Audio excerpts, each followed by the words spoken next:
voters in Georgia have turned out in record numbers as the battleground state opened for early voting in the presidential election. At least 252,000 voters have cast ballots at early voting sites, nearly double in the first day of early voting seen in the 2020 election. Early voting, either in person or by mail, has become increasingly popular with U.S. voters. Reaction from Trump on the early voting: he said the votes are coming in at a nice level for his Republican Party. Now, another big story out of Georgia: a judge has temporarily halted a new rule that would have required poll workers to hand count ballots in the upcoming November 5th election. The decision is a setback for Donald Trump and his allies, who pushed for the rule following Trump's 2020 defeat in the state. Democrats argued the change could cause confusion and delay results. The Republican camp has suffered a double whammy in the crucial swing state of Georgia. The state's Superior Court judge, Robert McBurney, has blocked a recently passed rule that required hand counting of ballots on election night. Interestingly, the setback came hours after the same judge delivered another body blow, mandating that local election officials must certify results in the swing state. Refuting the Georgia Election Board's attorney argument that hand count would only take a few extra minutes rather than hours to complete, the recent head count rule was termed as being too much, too late. And not to anyone's surprise, the Blue Camp has welcomed the ruling. The contentious new rule was passed as recently as September 20th by the pro-Trump conservative majority of Georgia's election board, due to be implemented late October. It directed every county to have 3 poll workers count the paper ballots, but not votes, on election night after the polls close and before a machine count. Speaking of mandating local election officials to certify results, Justice McBurney opined that voters would be silenced if officials refused to certify election results. The ruling cuts at the heart of a key argument made by right-wing activists since the 2020 election, when Donald Trump allegedly sought to disrupt the certification process as part of his alleged bid to subvert the results. He still faces criminal charges accusing him of pressuring Georgia officials to reverse his 2020 election loss, though he denies any wrongdoing. Trump has pleaded not guilty. Early voting began in record numbers in the crucial swing state on Tuesday. Along with the other 6 swing states, Georgia is expected to determine who ends up winning the race to the White House. Arjun Samar Mahindran for NDTV World.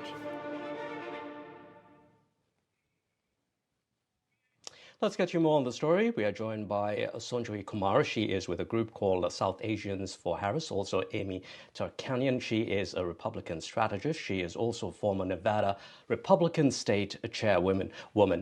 Amy, let me come to you first. How much of a blow is this for Republicans? Do you agree with Judge Robert McBurney that this whole idea about it being too much to be implemented so close to election day, that's also what people on the ground have been saying?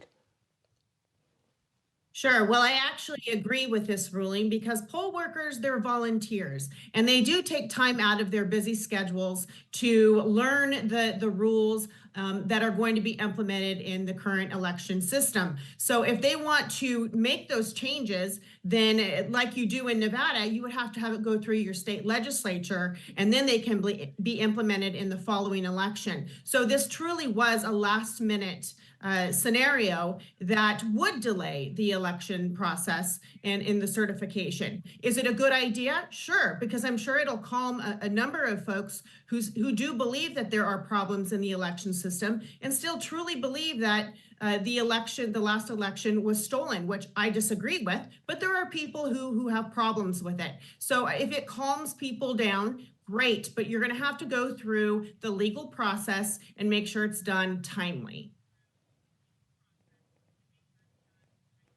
As a Republican strategist, though, how do you think this would play out? Do you think this is really bad for the Trump camp? Well, I don't think it's necessarily bad because I think the elections are fair and balanced. And so I think they're still going to have the correct outcome despite having this hand count or not. And, this hand count was simply just to make sure that it was the number of votes cast that aligned with what the machines showed at the end. It wasn't going to show how many votes were cast for Trump, how many votes were cast for Harris. And so, it is timely. It's Yeah. something that does take up some time. And so I think in the end, they're still going to have the right outcome. Okay, Sonjui, you have a Republican strategist there agreeing with what the judge ruled. Now, Democrats have been against this whole idea of hand counting, saying it could lead to fraud. But important, as Amy just mentioned, that the election officials were merely counting the number of ballots to match those tallied by the machine. They weren't really reading the ballots to see, how people voted, as we heard from Amy just now. So what's the issue? It's in my view, or in many other people's view perhaps, is that it's just reassuring voters that the machine got it right. So the rule itself is not what was being challenged. It was the timing of it and the reason behind it, and the fact that it was being implemented just literally days before the election date and actually after early voting has begun. And I empathize with Amy because she is part of a party that is still trying to balance Trump versus rationality. I mean, everyone knows the election wasn't stolen. They know President Biden won. But a lot of these rules that are being pushed by the state election board, which there's still 3 or 4 more out there that are being challenged based on rationality and reasonable basis. And that is the basis on which the judge ruled against the rule going into effect. It's not the fact of the rule, it's how it's being pushed down the throats of 7,500 poll workers who are already trained and county election boards that already have their processes in place.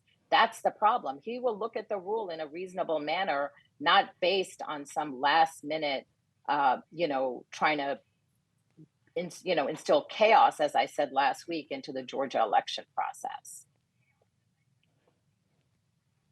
Yeah, you did mention that when we had you on Friday. Now, Amy, the judge also made reference to January 6th, the attack on the U.S. Capitol. He said that those memories haven't faded away. Just on Tuesday, Trump was in Georgia telling his supporters to deliver a victory that's, quote, too big to rig. Clearly a reference to his misinformation that the 2020 election was stolen. Do you worry about a repeat of the same scenario this time around in 2024? I do to some degree, and you use the word misinformation when this is clearly disinformation. Misinformation is accidental, disinformation is intentional, and he knows that over and over and over again in the court of law, it was turned down, and he lost in every case to show that there was systemic fraud, and it just wasn't that wasn't the case. And so he continues to push and peddle that message, and it trickles down to his followers that believe every word that he says, unfortunately, which leads to chaos, confusion. People don't trust the voting and election process, which I think is very dangerous.